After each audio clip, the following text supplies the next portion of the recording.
الذل وكبره تكبيرا. والصلاة والسلام على أشرف الأنبياء والمرسلين وعلى آله وأصحابه أجمعين.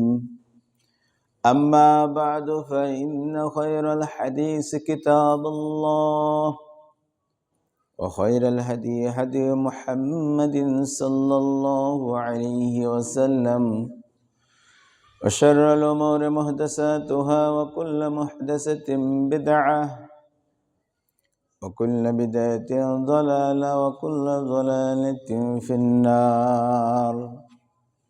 أعوذ بالله من الشيطان الرجيم. وإن طائفتان من المؤمنين اقتتلوا فأصلحوا بينهما فإن باغت إحداهما على الأخرى فقاتلوا التي تبغي حتى تفيء إلى أمر الله، فإن فاءت فاصلحوا بينهما بالعدل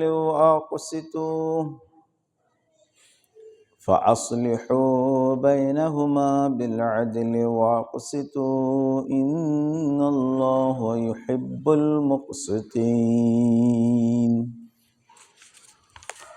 وقال رسول الله صلى الله عليه وسلم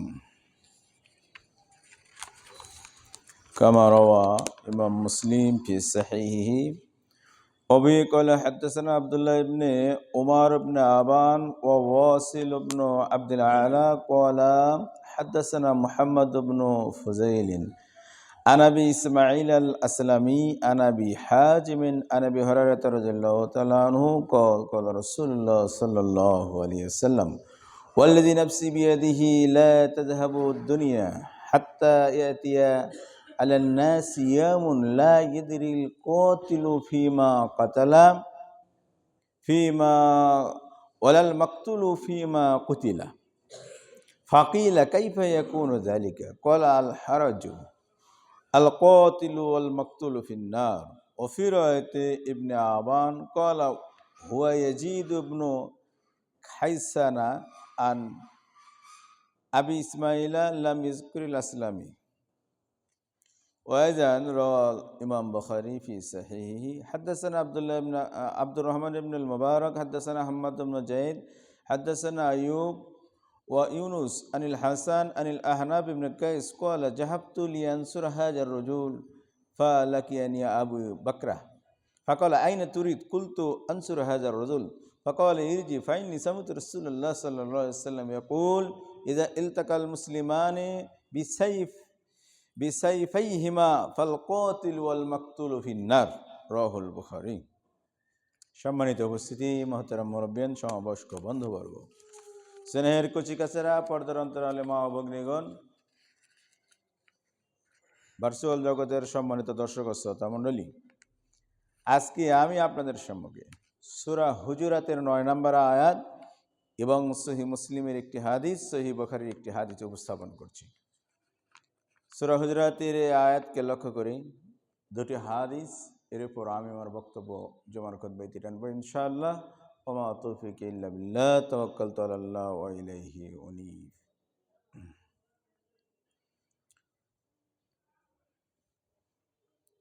তো বিষয়টা হলো, আমরা সবসময় বলার চেষ্টা করি সমসাময়িক বিষয় নিয়ে। আপনারা দেখেছেন গত সপ্তাহের শেষের দিকে, মানে 2 দিন আগে, আমাদের সারা বিশ্বের বড় ইসলামী ঐক্যফ্রন্ট বলা হয় তাবলীগ জামাতকে। তো যারা সারা বিশ্বে তাদের কথা অনুযায়ী দ্বীনি দাওয়াত দিয়ে চলেন আর কি। এমনকি ইসরায়েল, যারা মুসলমানদের চরম এবং পরম শত্রু, সেখানেও তারা দাওয়াত দেয়। তো এদের ভিতর আমরা জানি বেশ কয়েক বছর হলে দুই ভাগে বিভক্ত হয়ে গেছে তারা। আমাদের সংবাদ মিডিয়ার মাধ্যমে আমরা যেটা শুনি সেটা হলো এক সাদ গ্রুপ আর একটা হলো জোবায়ের গ্রুপ। তো এই বিষয়ে আমাদেরও জানা দরকার আছে। তার ভিতরে 2 দিন আগে দেখছেন আপনারা 4 জন মারা গেছে, মানে এই বছরই 4 জন মারা গেছে আর কি 2 দিন আগে। আর সংবাদে যেটা আসছে প্রায় শতাধিক গুরুতর আহত আর কি।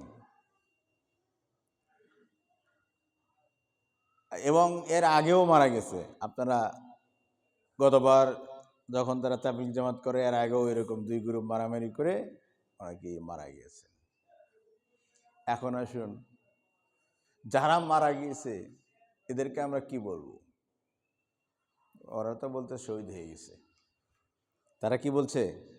শহীদ হয়ে গেছে। শহীদ হয়ে গেছে। আবার এদের গ্রুপ যারা আসছে তারা বলছে ওরা কাফের। তাহলে এখন কি হয়েছে? কাফেররা কি শহীদ হয়? এরা ফতোয়া দিছে ওরা কাফের, আর ওরা মারা গেছে বললে আমরা শহীদ হয়ে গেছি। এখন আমাদের কি করতে হবে? তা আসুন আমরা এই ঘটনাকে কেন্দ্র করে ইসলামের শুরু থেকে একটু ঘটনা জানি, যে এরকম ঘটনা এখনই হচ্ছে না এর আগেও হয়েছিল, তাহলে উপায় কি? প্রথমত কথা হলো, আমরা জানি, কথা মনোযোগ দিয়ে শোনেন, আমরা জানি তাবলীগ জামাত বলা হয় যে এরা ইসলাম প্রচার করতে যাবে, মানুষকে দিন শেখাতে যাবে। আমাদের মসজিদেও আসে, আশেপাশে আছে তারা, তাই না? আপনাদের ভিতরে অনেক ভক্ত থাকতে পারেন, তাতে সমস্যা না। 1 নম্বর কথা হলো, আল্লাহ রাব্বুল আলামিন বলছেন, বাল্লিগ মা উনজিলা ইলাইকা মির রাব্বিক, হে নবী মুহাম্মদ সাল্লাল্লাহু আলাইহি সাল্লাম, আপনার কাছে আল্লাহর পক্ষ থেকে যে নির্দেশনা আসে সেই নির্দেশনা মানুষের কাছে পৌঁছে দিন। তাহলে আল্লাহর কাছ থেকে নির্দেশনা কার কাছে আসে? রাসূলের কাছে, তাই না? তো রাসূল সেটা মানুষকে পৌঁছে দিয়েছেন সাহাবায়ে কেরামকে। হাদিসে আল্লাহ রাসূল সাল্লাল্লাহু আলাইহি সাল্লাম বলছেন, বাল্লিগু আন্নী ওয়ালাউ আয়াহ, আমার পক্ষ থেকে যদি সামান্য কিছু তোমার জানা থাকে তাহলে মানুষের কাছে পৌঁছে দাও। আচ্ছা, এই তাবলীগের কাজ করবে কে? যে জানে না সে, না যে জানে? যে জানে। আগে জানতে হবে, তারপরে প্রচার করতে হবে। প্রচার করতে হবে, এটা তো একটা সিস্টেম, এটা তো একটা পদ্ধতি। আপনি চাইলে আপনার মতো করে কি বলতে পারবেন, আমি চাইলে আমার মতো করে কি বলতে পারবো? তো এই তাবলীগের জামাত যেটা, এটার মূল প্রতিষ্ঠাতা ইলিয়াস সাহেব স্বপ্নে পাইছে। হাদিসে আসছে, মানে এর বিপক্ষে অনেক হাদিস আছে, তার ভিতরে একটা অন্যতম হাদিস আছে, মসজিদে মসজিদে যদি কোনো মসজিদে কেউ সফর করে সওয়াবের উদ্দেশ্যে 3 মসজিদ ব্যতীত, তাহলে সে পাপী হবে। তো তার ভিতরে আমাদের মসজিদগুলো নাই, সবগুলো সৌদি আরবের মসজিদ, তাই না? তাহলে সওয়াবের উদ্দেশ্য করে এই মসজিদে ওই মসজিদে গেলে কি হবে? হবে না। 2 নম্বর ভুল নীতি হলো, এইখানে যারা দিন প্রচার করতে আসে এইখানে অশিক্ষিতই বেশি। অশিক্ষিত বলতে এরকম যে তারা আসলে ধর্মের বিষয়ে জানেন না। কেউ সরকারি রিটায়ার্ডপ্রাপ্ত অফিসার, কেউ চাকরি ছেড়ে দিয়েছে। আর আস্তে করে বলি, কেউ ডাকাত, কেউ খুনের আসামি, কেউ চোর। এটা আস্তে বলছি আর কি, জোরে বলি নাই। এটা এরকম আছে কি নাই? অনেক সময় ধরা পড়ছে যে খুন করে সেই জামাতে গেছে, এটা কিন্তু আস্তে আস্তে বলতেছি, জোরে বললি নাই। খুন করে এই জামাতে গেছে, সে খুনের আসামি পুলিশ ধরেছে, র্যাব পরে ধরছে, সে চিল্লে লাগাইছে। আস্তে আস্তে বললাম এটা আর কি। এরকম আসামি ধরা পড়ছে না পড়ে নাই? সে বাড়িতে আর যায় নাই, ধরা পড়ছে। এখন আপনারা বলবেন যে হুজুর এর বিরোধিতা করে আপনার লাভ কি? লাভ না, বাস্তবতা আপনাকে বলবো, আমরা কারোর বিরোধিতা করিচ্ছি না, বাস্তবতা। এখন আসেন, রাসূল সাল্লাল্লাহু আলাইহি সাল্লামের যুগে আমি এখানে অনেকগুলো বিষয় লিখছি। এটা কারো কাছ থেকে আমি গবেষণা, আমি নিজেই গবেষক একজন, সেই জন্য গবেষণা করে করে লিখছি। আসেন, রাসূল সাল্লাল্লাহু আলাইহি সাল্লামের কাছে এরকম তাবলিগে জামাত কোথাও আল্লাহ রাসূল পাঠাইছিলেন কিনা? আমাদের যেমন কাকরাইল না, সেখান থেকে তাদের জোড় জামাত তাদের সিস্টেমটা আসে, তাই কি না? শুনতে পাচ্ছেন ভালো তো? তো আল্লাহ রাসূল এরকম পাঠাইছিলেন কিনা কাউরে? যদি আল্লাহ রাসূল প্রেরণ করে থাকেন, তারা কেমন ছিল জানা দরকার আছে না? আমার মসজিদে আপনি দিন প্রচার করতে, তাকে যদি বলেন ভাই আসছেন কেন, তো বলে এই তাবলিগ করতে আসছি, মানুষকে দিনের দাওয়াত দিতে আসছি। কিসের দাওয়াত দিতে আসছে? কিসের দাওয়াত? আচ্ছা, দিনের দাওয়াতের প্রথম যেটা কাজ আমরা বুঝি, আমরা বলি বুনিয়াল ইসলাম আলা খামসিন, ইসলামের মূল ভিত্তি কয়টা? প্রথমটা কি? কালেমা। কালেমার দাওয়াত আমাদের বাংলাদেশের হিন্দুরা পাইছে না? মুসলমানরা পরের কথা, হিন্দুরাও পাইছে তো, কথা কর না কে? হিন্দুরা পায় নাই কালেমার দাওয়াত?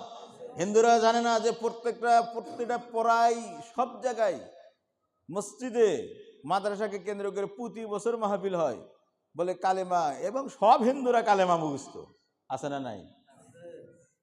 তাহলে তো ভাই এ দাওয়াত আর লাগতেছে না। হিন্দু দাওয়াত পাইয়া সে শুনে শুনে মুসলমান হয়েছে, কালেমা যদিও মন দিয়ে পড়ে না, সেজন্য মুসলমান হয় নাই। তাছাড়া সব হিন্দু কালেমা জানে কি জানে না? এমনকি আপনার 5টা কালেমা বলে দিতে পারবে, অনেক আছে, হাজারো হিন্দু খুঁজে পাইবেন, এবং হাজারো লোক পাইবেন যারা কোরআনও পড়তে পারে। তাহলে বোঝা গেল যে আপনার এখানে এটা একটা হয়তো ভুল বোঝাবুঝি আছে, যে আপনি আবার কালেমার দাওয়াত নিয়ে আসছেন, বিষয়টা কি? এখন আসেন 2 নম্বর প্রশ্ন আপনার কাছে, দাওয়াত আল্লাহর নবী কাদেরকে দিয়েছেন? মুসলমানদেরকে না অমুসলিমদেরকে দিয়েছিলেন? অমুসলিমরা দিয়েছেন না, না মুসলমানরা দাওয়াত দিতে গেছেন? অমুসলিমদের দাওয়াত দিয়েছেন। আর মুসলমানরে যদি বলেন যে মুসলমানকে আল্লাহ নবী দাওয়াত, মুসলমানকে কখনো দাওয়াত দিতে আল্লাহ নবী কোনো লোক পাঠান নাই। কি করতে পাঠাইছিলেন লোক?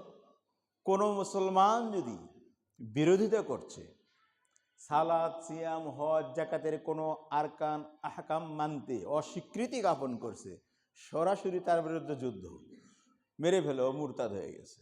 এরকম ওই যে আপনাদেরকে মনে আছে বা আপনারা শুনে থাকেন, আবু বকর রাদিয়াল্লাহু আনহু এরকম আল্লাহ রাসূল মারা যাওয়ার পরে এক শ্রেণীর মুসলমানরা বলছে যে আমরা আর জাকাত দিব না। তখন আবু বকর রাদিয়াল্লাহু আনহু বললেন, শোনো, জাকাত দিবে না এই কথা যে বলবে, শুনে রাখো, সে আল্লাহর নবীর সময় যদি জাকাত দিতে উটের দড়ি সহ দিয়েছে আল্লাহ নবীর সময়, এই দড়ি দিতে যদি অস্বীকৃত করে তাহলে তার বিরুদ্ধে যুদ্ধ।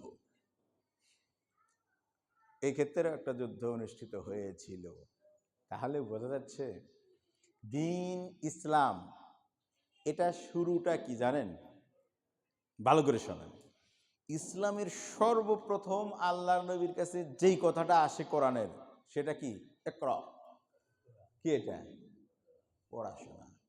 মানে ইসলাম এমন একটা ধর্ম, এটা অন্য অন্য ধর্মের মতো এরকম ধর্ম না, এটা জীবন ব্যবস্থা, পুরোটাই হলো পড়াশোনার উপর নির্ভর করবে, জানাশোনার উপর। না জানলে আপনি মানুষের কাছে বলবেন কি? তো এখন তাবলিগ জামাতের লোকরা যখন আসে, তখন যদি বলা হয় যে মুরব্বী আসছেন কেন, কালেমার দাওয়াত দিতে আইছি। কালেমার দাওয়াত কোথায় দেবেন? এই মহল্লায় দিবেন। তো এই মহল্লায় তো সব তো মুসলমান, কালেমার দাওয়াত দিতে গেলে কায়েতপাড়া যেগুলো হিন্দু আছে ওদের কাছে যাইবেন না। মুসলমানকে আগে দাওয়াত দেশ, এই বেটা মুসলমান তো দাওয়াত পাইছি, মুসলমান দাওয়াত পাইছে, মুসলমান এখন আঁকা বাঁকা এলোমেলা আছে, কিছু লাঠি দিয়ে সোজা করতে হবে, এই দাওয়াত দিয়ে কাজ হবে না, ঠিক কিনা? কিন্তু দাওয়াত আসলে দিতে হবে কোন জায়গায়? বিধর্মীকে। রাসূল সাল্লাল্লাহু আলাইহি সাল্লাম যেমন প্রেরণ করেছিলেন। আমি এখানে একটা ঘটনা বলি আপনাকে বোঝার জন্য, তারপরে আমি আসি। রাসূলুল্লাহ সাল্লাল্লাহু আলাইহি সাল্লামের সময় মক্কায় 13 বছর আর মদিনায় কয় বছর? 10 বছর। সব সব মিলে কত হয়? 23 বছর। এই 23 বছর হলো নবুয়তের সময়। আর 40 বছর যখন তিনি বয়স হয় তার, তখন তিনি ওহী প্রাপ্ত হন। তার আগে তো আরবের মানুষরা আল্লাহর নবীকে আলামিন জানতো, ভালো মানুষ জানতো। যখন আল্লাহর কাছ থেকে ওহী যখন আসা শুরু হয়েছে, যখন আল্লাহর নবী বলা শুরু করেছেন যে এই 360টি দেব দেবতা এখানে রাখা যাব না, এইগুলো ছাড়তে হবে, তখন মানুষ কি হয়ে গেছে? বন্ধু ছিল না শত্রু হয়েছিল? এরপরে থেকে কখনো কি আর আল্লাহ নবী মানুষের বন্ধু হইতেছিলেন? মরার আগ পর্যন্ত বন্ধু হন নাই। এবং আল্লাহর নবী যে মারা গিয়েছেন, সেখানে একটি বিষয় ছিল, এক মহিলা 20 মাখা মাংস আল্লাহ নবীকে খাওয়াইছিল। তাহলে আপনাকে বলতে চাচ্ছি এখান থেকে যে আল্লাহ নবী মারা যাওয়ার আগ পর্যন্ত মানুষের শত্রুতা ছিল। এর আগে আল্লাহ তো রহমতুল্লিল আলামিন তো অবশ্যই আল্লাহর নবী, কিন্তু 40 বছর এর আগে 1 থেকে নিয়ে 39 বা 39 বছর 11 মাস পর্যন্ত আল্লাহর নবীর কোনো শত্রু মক্কা মদিনায় আশেপাশে কেউ ছিল না। কিন্তু যখন ওই আসা শুরু হয়েছে, তখন আল্লাহর নবী যত প্রকারের নির্যাতন, আল্লাহ নবী কাবায় সালাত পড়ছেন, বুখারীর হাদিস বর্ণনা আছে যে আল্লাহ নবী নামাজ পড়ছেন, আবু জেহেল তার মানে চেলা চামুন্ডা সহকারে, আপনারা সবাই শোনেন, এটা বুখারীর হাদিস, তার গায়ের ওপর উটের নাড়ি ভুড়ি দিছে। দিছে কি দেয় নাই? আবার তায়েফের দাওয়াত দিতে যায় আল্লাহ নবী এমন মার খাইছেন, মায়ের চোটে বলে জুতায় রক্ত জমে গেছে, তাই না? আবার উহুদের ময়দানে যুদ্ধে ক্ষেত্রে যায় দাঁতও ভেঙে গেছে। কথা হলো, আল্লাহ রাসূল এভাবে দাওয়াত দিলেন, আবার অসংখ্য সাহাবী শাহাদত বরণ করলো, কিন্তু তাবলীগের ভাইয়েরা তো কোথাও শাহাদত বরণ করলো না। দাওয়াত দিতে যেয়ে মার খাইছে কোথাও শোনা যায় যে তাবলীগের ভাইয়েরা ইসরায়েলে দাওয়াত দিতে গেছে, ওয়াশিংটনে তাদের দাওয়াত দিতে গেছে, তো ওই খ্রিস্টানরা ধরে তাদেরকে মারছে। বলে আমরা মার খাই না, আমরা সবসময় মিষ্টি কথায় মানুষকে দাওয়াত দিই। তাহলে বলেন, রাসূলের চাইতে মিষ্টি কথা আর কারো হইতে পারে? কথা কি শুনতেছেন আপনারা আমার? তো রাসূল মার খাইলো, আপনি মার খান না কে? তাহলে বোঝা যাচ্ছে কোনো একটা সমস্যা আছে। এই জন্যই আল্লাহ রাব্বুল আলামিনের গজব নাজিল করছে যে এত দাওয়াত দাও, এত মূলনীতি ফলো করো, ইসলামের মৌলিক নীতি তোমাদের মধ্যে নেই, সেই জন্য 2 পার্টি বানাইছে, তোরাই মারামারি করবি। ঠিক কিনা? আরো সহজ করে বলি, আমরা কারো বিরোধিতা বলি না, বাস্তবতা বলি। কিছুদিন আগে ফ্রান্সে সম্ভবত, মনে একটু কম আসতেছে, তো আল্লাহর নবীর কার্টুন ছাপাইছে। কিছুদিন দেখেন না, গতবার কার্টুন ছাপায়, আল্লাহর নবীর মূর্তি বানায়, ইত্যাদি ইত্যাদি।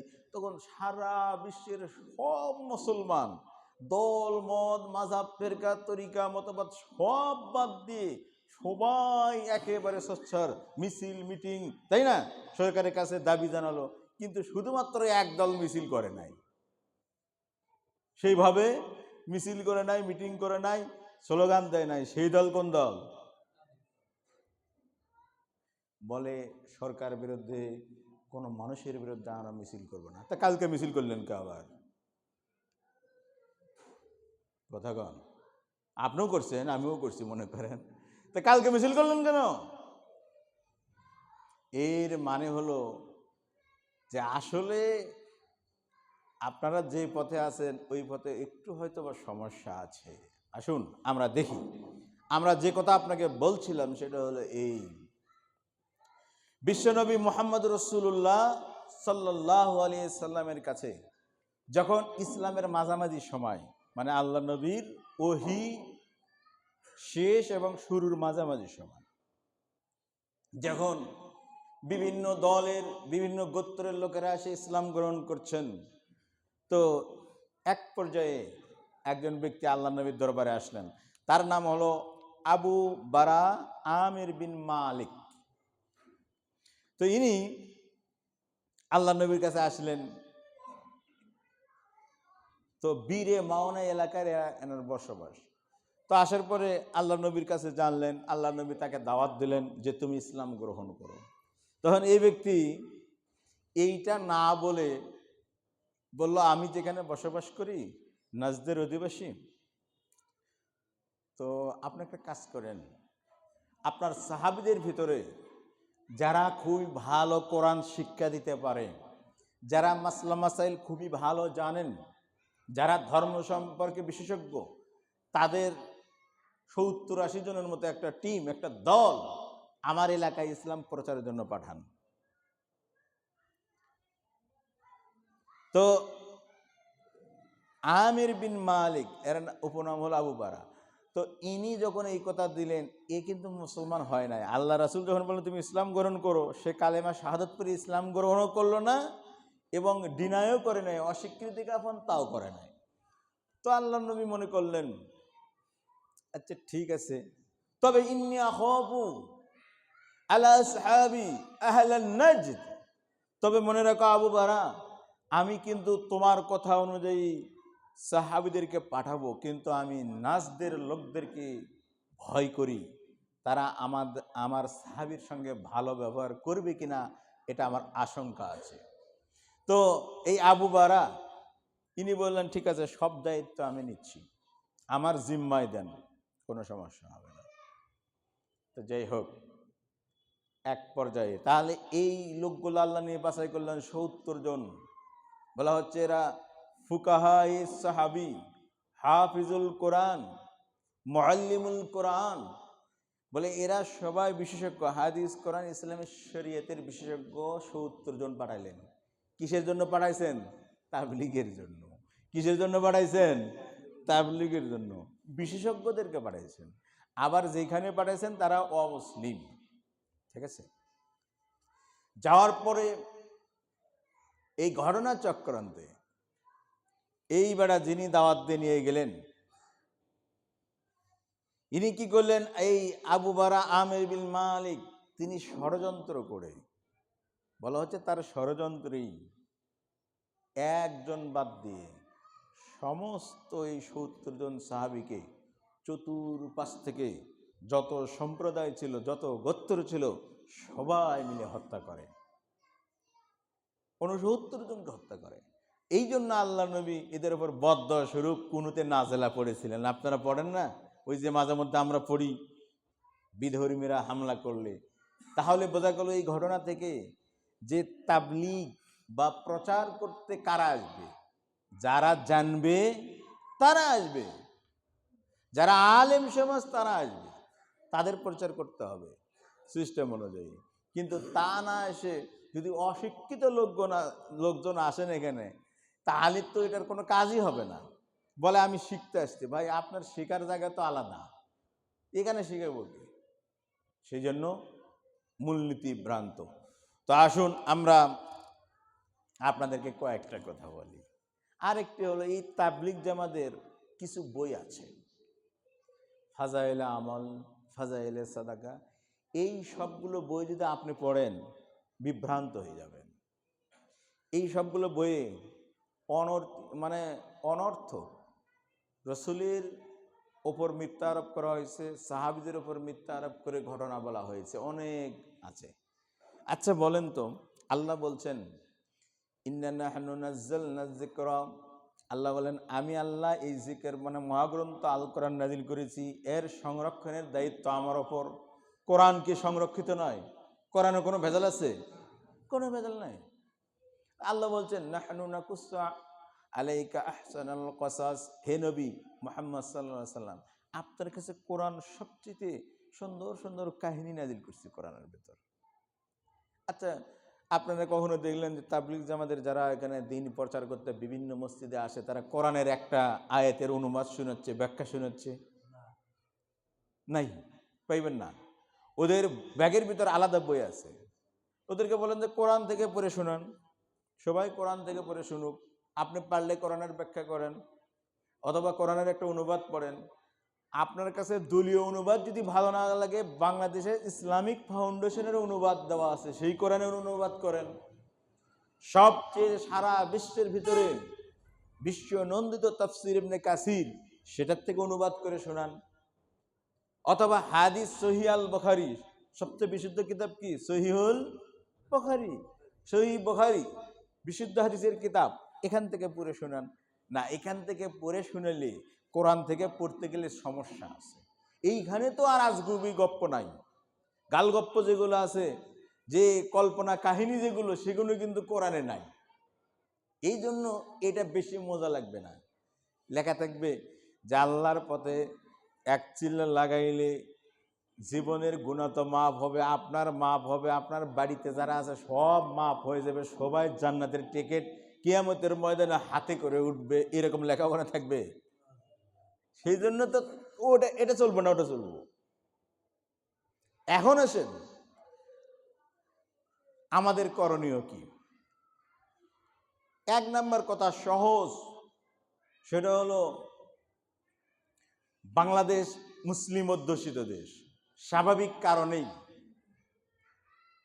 পাকিস্তানের জন্ম, যে কারণে মুসলমান বা ইসলামকে কেন্দ্রিক, সেজন্য হিন্দুত্ববাদী যে রাষ্ট্র ভারত সবসময় বাংলাদেশের বিরুদ্ধে কাজ করবে।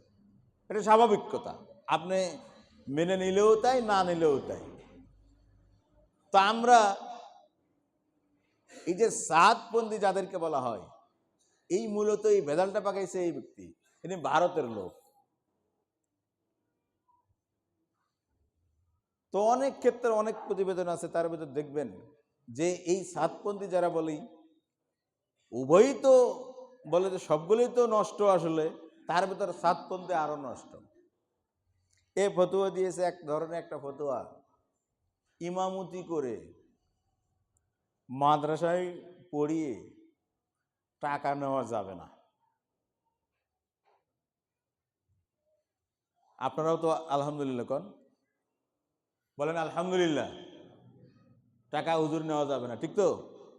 আবার বলেন আলহামদুলিল্লাহ, জোরে বলেন নাকি আলহামদুলিল্লাহ? ঠিক আছে, হুজুর টাকা নেব না। হুজুরের বাসায় প্রতিদিন 1 কেজি করে গরুর মাংস পাঠাবেন।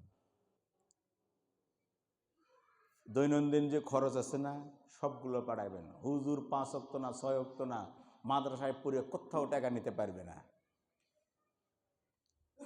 এখন বলেন নাউজুবিল্লাহ,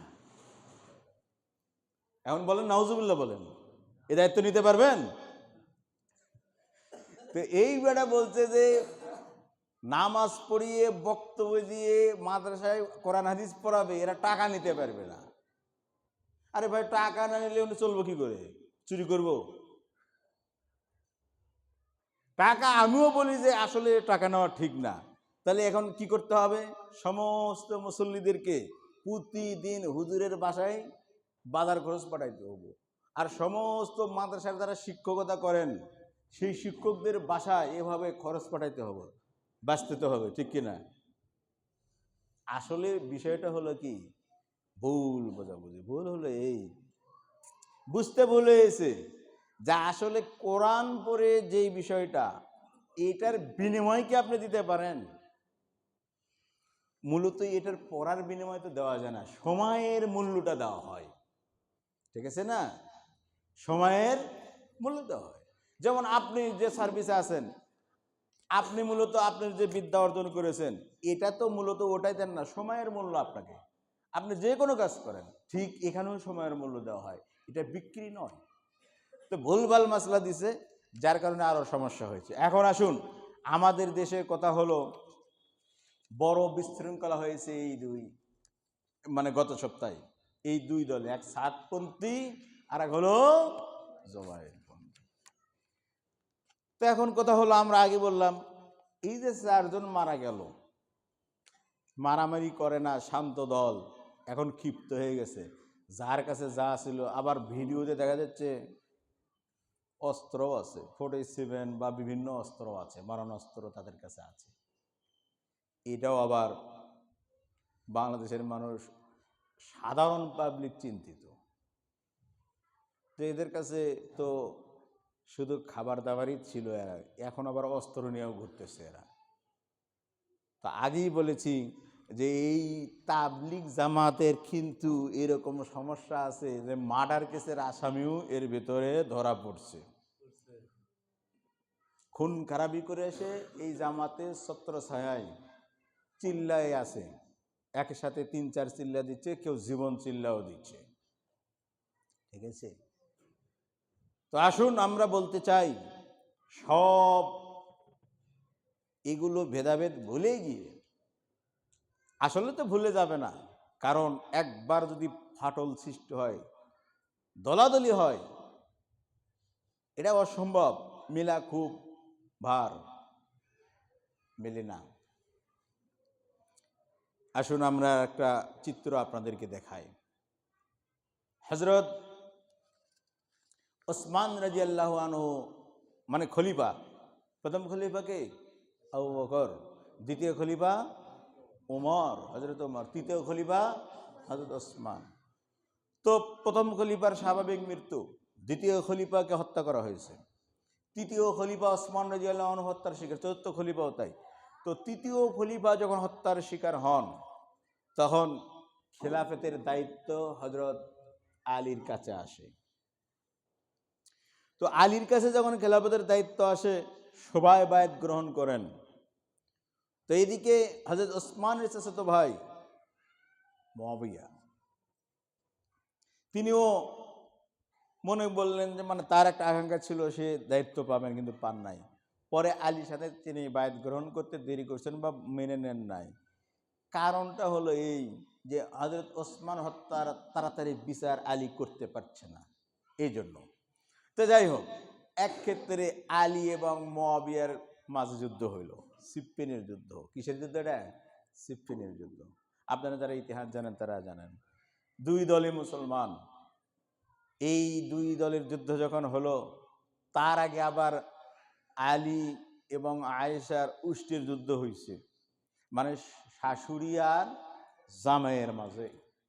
তাহলে বোঝা গেল কি যে এরকম আরো ভয়াবহ ঘটনা আগেও হয়েছিল। ঠিক আব্বাসী আর উমাইয়া যুগের যে খেলাফতের যুদ্ধ, এটাও আরো বিভৎস কাহিনী, আমরা ওদিকে যাচ্ছি না। তা আমি বলছি, দেখেন, আলী এবং আয়েশার মাঝে যে যুদ্ধ হয়েছিল, উষ্টির যুদ্ধ বলা হয়, জঙ্গে জামাল, এই যুদ্ধেও 10,000-এর অধিক সাহাবী নিহত হয়েছে। কয় হাজার? 10,000। তো আলী আর মুয়াবিয়া সিফফিনের যুদ্ধ, এখানে বলা হয় 70,000-এর ওপর সাহাবী নিহত হয়েছে। এখন আসেন, এখানে কারণটা কি?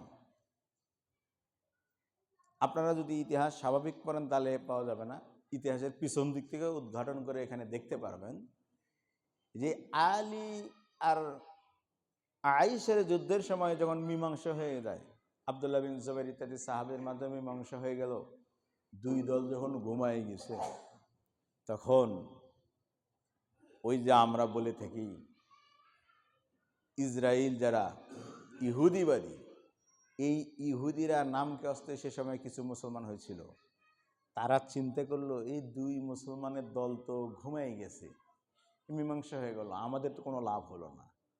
তখন রাতের অন্ধকারে হযরত আলীর এই শিবির থেকে, মানে এরা তো তাবুকেরে আছে, মীমাংসা হয়ে গেছে, চলে যাব, রাতের এরা তীর ছুটছে। আবার আয়েশার ওখান থেকে ওনারা বলছে যে কি ব্যাপার, মীমাংসা হওয়ার পরে তীর ছুড়ল, ওরাও তীর ছুড়ছে। বলছে ওরা তো মীমাংসা মানে নাই, এরা মনে করেছে ওরা মানে নাই। এইভাবে শুরু হয়ে গেল। সেই পরের দিন যুদ্ধ হতে 10,000-এর অধিক সাহাবী মারা গেলেন। কিন্তু কেউ জানে না যে আসলে এটা মারামারি শুরু হয়েছে কেমনে। শেষে ইতিহাসে দেখা গেল যে এখানে মূলত শুরু করছে ইহুদি, 4-5 জন ইহুদি হযরত আলীর দলে নামকে আসতে মুসলমান হয়েছিল, এরাই পরবর্তীতে ভেজালটা পাকাইছে। ঠিক মুয়াবিয়া এবং আলীর যুদ্ধেও যদি আমরা তথ্য কালেকশন করি, দেখব সেখানে ইহুদিদের হাত আছে। এই ইহুদিরা ভর করে মুসলমানদের মাঝে বিভেদ সৃষ্টি করে সেখানেও একই ঘটনা ঘটেছে। ঠিক প্রতিটি ঘটনায় যত বড় বড় ঘটনা আছে, মুসলমানদের দুই দলের মাঝে যুদ্ধ বিগ্রহ অশান্তি, সব জায়গায় দেখা যাবে ইহুদি খ্রিস্টান বা ইসলাম বিদ্বেষী যারা বিরোধীরা তারা এখানে আছে। এই ঘটনা বলার কারণ হলো আপনিও দেখবেন এখানে ইহুদি বা খ্রিস্টান বিধর্মীদের ষড়যন্ত্র এই তাবলিগ জামাতে আছে না নাই? অবশ্যই আছে। এই জন্যই আজকে হত্যাকাণ্ড। তা আসুন এখন একটা হাদিস শোনাই, সেটা হলো এই সহিহ বুখারীতে আছে এবং সহিহ মুসলিমও আছে। একটা আগে মুসলিম থেকে শোনাই। আবু হুরায়রা বলেন, ওয়াল্লাযী নাফসি বিয়াদিহি লা তাযহাবুদ দুনিয়া হাত্তা ইয়াতিয়া। শোনো হে দুনিয়ার মুসলমানেরা, আল্লাহর নবী বলেছেন দুনিয়া শেষ হবে না, ধ্বংস হবে না। মানুষের উপর এমন এক সময় আসবে লা ইয়াদরিল কাতিলু ফীমা কুতিলা ওয়ালাল মাকতুল ফীমা কুতিলা, যে এমন এক সময় মানুষের মাঝে আসবে, সে সময় হলো যে মারছে অন্য কাউকে সেও জানবে না কেন অন্যকে মারছি, আর যাকে মেরে ফেলা হলো সেও বুঝবে না যে আমাকে মারছে কেন জনগণ। তাহলে এই মানে এই দুনিয়া এখন আসছে কি পড়ায়? আসছে না আসে নাই? আরো বেশি ওই যে গুম আর খুন, এখন আবার একটা কমিশন করছে, গুম কমিশন আর কি। এর মাধ্যমে বিগত সরকারের আমলে যত গুম হয়েছে কেমনে কেমনে, তো এইখানে দেখা যাচ্ছে, আমি আজকেই সংবাদ দেখলাম সকালে আর কি, সেখানে বলছেন যে যে ব্যক্তিকে মারা হয়, যারা মারতেছেন পুলিশ প্রশাসন, র্যাব বা বিজিবি যেই হোক, যারা ওকে মারতে নিয়ে যাচ্ছে এই লোকগুলো জানে না কি কারণে ওকে মারবো আমরা। আর যাকে নিয়ে যাওয়া হচ্ছে, মানে প্রতিবেদনে বলতেছে আজকে যাকে নিয়ে যাওয়া হচ্ছে ও ব্যক্তিদের মেরে ফেলা হবে, ও জানে না আমি মারা যাচ্ছি কেন। কথা কি প্রমাণ পাইলেন? না হলে আবার সময় সংবাদ দেখেন, আজকের সকালে খবর দিছে গুম কমিশন থেকে। তো ঠিক এই তাবলিগ জামাতে যে ব্যক্তি মারছে কাউরে, যিনি মারা গেলেন সেও জানে না যে আমি কেন মারা যাচ্ছি, আর যে মারছে সেও জানে না আমি মারে লাভ কি। এ কি মারার জন্য তাবলিগ জামাতে গেছে? হত্যা করার জন্য গেছে? তারপরও বিভিন্ন সংবাদ মিডিয়াতে দেখা গেছে যে এখানে আমরা আগে বলতাম, আপনারা আবার ভয় পেন না, এখন একটা স্লোগান দেব, আপনারা ভয় পেন না। ছোট, আমরা আগে একটা বাক্য দেখতাম, তাবলিগ পাবলিক আওয়ামী লীগ। আপনারা আবার ভুল বুঝেন না, মানে এটা একটা বাক্য সাজানো আছে, তাবলিগ পাবলিক সব লীগ এক লীগ। এই কেমনে মিলল? তো এর মানে হলো এই যে এই তাবলিগের সাথে আবার পাবলিক ভর করছে, পাবলিকের সাথে আবার আওয়ামী লীগও ভর করছে, ভর করে এখন মারামারি শুরু হয়েছে সারা দেশে, তাই না? কথা হলো আমরা তাবলিগ পাবলিক আওয়ামী লীগ ওলামা লীগ এগুলো অত কিছু বুঝি না, কিন্তু কথা হলো দেশের ভেতর অরাজকতা আমরা সহ্য করব না। ভারতের কোনো দালালি এখানে সহ্য করা হবে না। ঠিক আছেন তো আপনারা? ভারতের কোন দালালি, ভারতের গোলামি আমরা সহ্য করব না ইনশাআল্লাহ। আমরা বলতে চাই সাতপন্থী, সাত হলো ভারতের লোক, ভারতের কোন কলকাঠি এখানে নাড়তে দিব না। আর ওখানে বলছে সাতপন্থী যারা, আমরা কোনো পন্থী না, কোন দেশের মেহমান এই দেশে আসার দরকারই নাই। বাংলাদেশে ওলামায়ে কেরাম কম আছে? কম আছে? তাহলে অতএব আমরা বলতে চাই দুই দল তাবলিগ যারা যেমনে যেমনে দুই দল হয়েছে, হয় মিশে যাও, না হলে এক দল না দুই দলই ব্যান করে দাও। কোন মসজিদে এত টপলাটাপলির দরকার নাই, আমার এত তাবলিগ দরকার কি? সারা বছর সারা বাংলাদেশের প্রতিটি মসজিদে প্রতিটি মাদ্রাসায় মাহফিল হইতেছে না? হচ্ছে কি হচ্ছে না? ইসলাম যদি কারো জানার দরকার থাকে, যারা ওলামায়ে কেরাম আছে তাদেরকে দাওয়াত দিয়ে ইসলাম জেনে নেবে তারা, ঠিক কিনা? এত কি ভেজাল, টবলাটবলি, বাসায় থেকে কাজ নাই। আল্লাহ নবী বলছে, আল্লাহ বলছেন কি, কু আনফুসাকুম ওয়া আহলিকুম নার। তাবলিগ কোথায় থেকে শুরু হয়েছে? কই মসজিদ থেকে শুরু হবে না বাড়ি থেকে? আপনারা শুরু করছেন কোত্থেকে? মসজিদ থেকে শুরু করছেন। চিল্লা চিল্লি বলছে, এক চিল্লা, চিল্লা চিল্লি না, এক চিল্লা মানে 40 দিনই এক চিল্লা। দেখেন আমি বাস্তব ঘটনা বলি, আমার এক ছাত্র তাবলিগে গেছে, ঘটনা না বললে আপনারা আবার বুঝবেন না। তো এখন সম্ভবত ওর মা কিংবা বাবা মারা গেছে, অথবা চাচা নিকট বা খালা নিকট আত্মীয় খুব। তারে আমি জিজ্ঞাসা করতেছি, আচ্ছা তুমি বাড়ি যাও না কেন, তোমার না কে যেন মারা গেল? বলে আমি তো চিল্লায় আছি। যাই হোক আমি ভালো বুঝতেছি না বিষয়টা, আমি বললাম চিল্লায় আছো মানে কি হয়েছে? বলে এই চিল্লায় থাকলে এই কোথাও যাওয়া যাবে না, এরকম কি যেন একটা সমস্যা আছে ওদের ভিতরে। তো কেউ যদি মারা যায়, কেউ যদি আপনের কোনো সমস্যা হয়, চিল্লা থেকে বের হওয়া যাবে না। এটা কি কোনো ধর্ম হতে পারে? এটা কি কোনো বিধান হতে পারে? যেইখানে ইসলামের সবচেয়ে মৌলিক ইবাদত হলো সালাত, নামাজ। আপনি অসুস্থ হলে, পাগল হয়ে গেলে নামাজও মাপ, ঠিক কিনা? আপনি অসুস্থ হয়ে গেছেন, মসজিদে আসতে পারছেন না, বাসায় পড়বেন। বাসায় দাঁড়িয়ে পড়তে পারছেন না, বসে পড়বেন। বসে বসতে পারছেন না, তাহলে কি মনে পড়বেন? শুয়ে পড়বেন। শুয়েও যদি সমস্যা হয়, যেমনি ইশারা করো তেমনি পড়বেন। ইসলাম কঠিন ধর্ম না সহজ ধর্ম? সহজ ধর্ম। আপনি এত কঠিন করছেন কেন? তো বক্তব্য শেষ। আসুন তাহলে বোঝা গেল এমন একদিন আসবে যাকে মারা হবে, আর যিনি মারবেন কেউ জানবে না কেন ওকে মারতেছেন, আর যিনি মারা যাবেন সেও বুঝতেছে না আমি মারা যাচ্ছি কেন। দুই হাদিস, 2 নম্বর হলো রাসূল সাল্লাল্লাহু আলাইহি সাল্লামের একটি হাদিস, ক্বালা যাহাবতু লিয়ানসুর হাযার রাজুল আহনাব বিন কায়েস। যখন হযরত আলী এবং মুয়াবিয়ার যুদ্ধ শুরু হয়েছে, কার যুদ্ধ? আলী এবং, তখন আহনাব বিন কায়েস তিনি যাচ্ছেন, বলছে যাহাবতু লিয়ানসুর হাযার রাজুল, মানে আলীর পক্ষে যুদ্ধের ময়দানে যাচ্ছেন। তো ফালাকিতু আবু বকরা, তখন আবু বকরের সাহাবীর সাথে দেখা হলো। তিনি বললেন, কোথায় যাইতেছো তুমি এভাবে যুদ্ধের পরিস্থিতি নিয়ে? বলে আমি মুয়াবিয়ার বিপক্ষে আলীকে সহযোগিতা করার জন্য যুদ্ধে যাচ্ছি, সিফফিনের যুদ্ধে। তো এবার আবু বকরা ইনি বললেন, ফাকালা আইনা তুরিদ, কুলতু আনসুর হাযার রাজুল, ক্বালা ইরজি ফাইন্নী সামিতু রাসূলুল্লাহ সাল্লাল্লাহু আলাইহি ওয়াসাল্লাম। বলে শোনো, এই আহনাব বিন কায়েসকে আবু বকরা বললেন, শোনো বাসায় ফিরে যাও।